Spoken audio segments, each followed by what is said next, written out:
What plus Jesus have I put in my equation for contentment?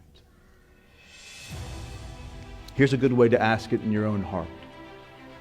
Everything would be okay if... What? What comes to your mind in that?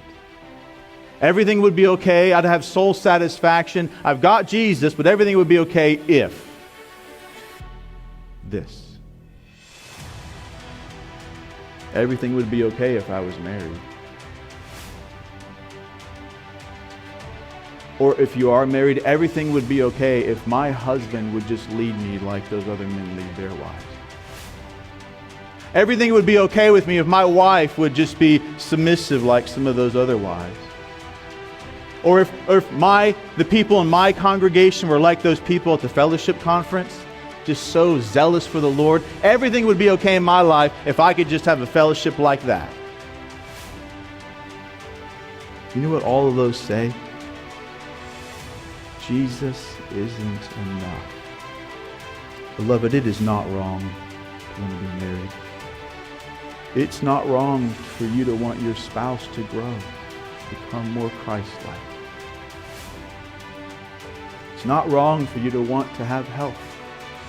That's not wrong. It's not wrong for you to want your church to grow. It's not wrong for you to want your pastors to grow. You should enjoy those things. But let me tell you this. Christ is the full substance of only what those things can point to.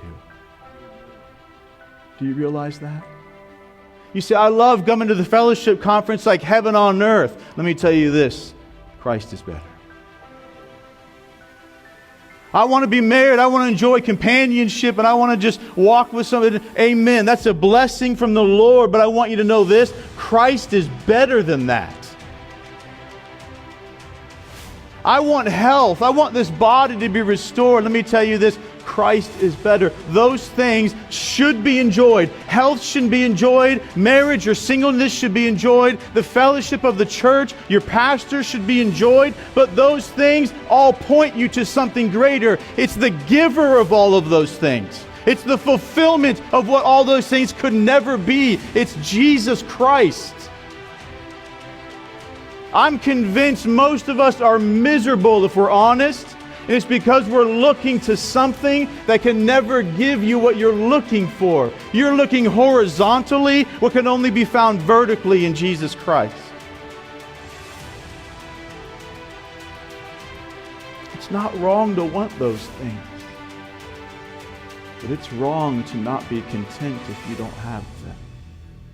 Because it says, Jesus, you're not enough for me.